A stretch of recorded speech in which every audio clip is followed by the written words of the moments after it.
What's up, guys? So we got a CRV in here today, 2019. Came in for oil leak. Narrowed it down to the oil pan gasket. So we're starting to pull that oil pan out, get that replaced. So on these CRVs, to do the pan gasket, you're gonna have to pop off the serpentine belt. Do that with a 17 millimeter. Pop off that serpentine belt. Go under the car. You're gonna have to pop off the AC compressor. You don't have to take the lines off. You just need to pop off the 4 bolts and get it out of the way, because the 2 bottom mounting bolts actually go into the oil pan.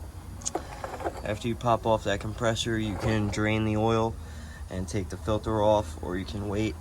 I decided to wait for right now. You're going to move on to the exhaust. Take off the 3 bolts that hold the exhaust to the cat. They're 14 millimeters. The bolts for the AC compressor are 12s. After you take the exhaust off, you can pop the grommet off of the post right there. Then you can start removing this dog bone mount. Start taking that out.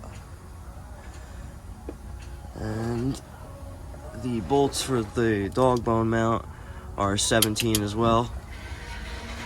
Once you do that, then you're going to want to drain the oil, definitely, because next you're going to start taking off this oil pan with a 17 millimeter and a 10 millimeter. So there's a couple of 17s that go through the pan into the trans, and then there's a bunch of 10s around the pan itself. So once I start taking the pan off and get that removed, I'll catch back up with you guys, and we'll do a quick update. I'll show you what that looks like. So what I ended up doing was I pulled the entire splash shield just to give me more clearance to take the pan out. I got the oil draining. After that drains, I'll put the plug back in and I'll pop the oil filter off, and then we'll start zipping all these 10s out and those 17s that go into the trans. We'll get this pan out of the way, and hopefully my parts will show up. We'll get this thing up and out of here. See what else the day brings. Alright, so on these Honda motors, to get this oil pan off, once you get all the bolts out, all the 10s and those 3 17s, you're going to want to grab a pry bar, small pry bar, and there's 2 pry points that you can go to. One is on the back passenger side of the pan right here,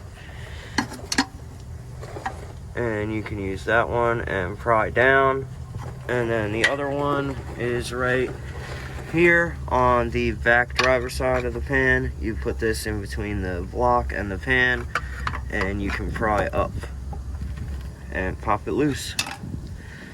Once you pop it loose, you can start to work it like this. Get it to move, and you can form a gap in between the pan and the block, and just make sure you don't mar up the block. So once I get this completely popped off, I'll come back.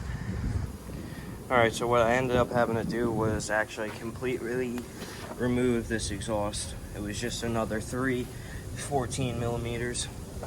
I used a Icon swivel on a 1/2 inch with a 1/2 inch swivel extension, or a 1/2 inch wobble extension on the air gun.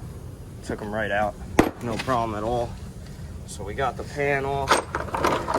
Unfortunately, I'm still waiting on parts. Still waiting on a new pan gasket and oil. So for right now, I can clean up the surfaces. A little brake clean, a rag, and yeah.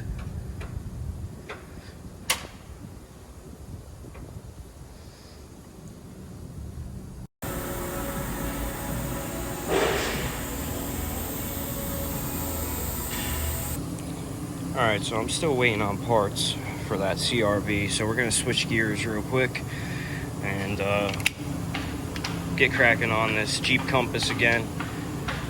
I just did a harness on this, and it's getting front struts, rear wheel bearings, the hubs, rear axles, new rear brakes, and a couple other things. And that brings me to what I'm going to talk about right now, is this week's tool of the week. So I've had this for a little bit now. It's the Milwaukee Fuel 3/8 right angle impact. I got an XC40 battery on it. It lasts pretty long. 3 modes, actually 4 modes, 3 speeds. And this thing really kicks ass. So we got some rusted strut nuts. Takes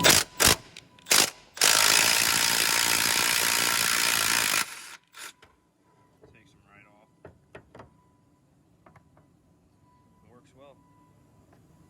So that's this week's tool of the week. Alright. So we're getting out of here a little early today. Got some stuff I gotta take care of. What's up, guys? So had kind of like a short day today. Had some stuff I had to take care of, but I wanted to bring up a quick discussion topic. So I have this thing where, you know, I buy a lot of tools, and I have this thing where I save all the boxes, all the empty boxes of the tools I buy, mostly everything I buy that's like of value, you know, anything that's like expensive, I save the box. I do it mostly for resale value if I ever want to resell it. I have the original box, which is cool. It gives people a sense of, you know, you took care of it and cared for what you have. But I was wondering if anybody else does this with their tools. It's getting to a point where my girlfriend is actually kind of pissed off about it, because I have my whole entire closet, the shelf that goes around the closet up top is all filled with empty tool boxes. The actual boxes for the tool that the tools come in. Icon boxes, snap-on boxes, all types of boxes. And there's a lot of them. So I was wondering if anybody else has that issue, if you want to call it that, or if anybody else does that. I mean, I don't think it's that weird, personally. I think it's kind of smart, but if you guys do that, or if you think that's weird, leave a comment below and let me know. Make sure you like, comment, and subscribe. Thanks.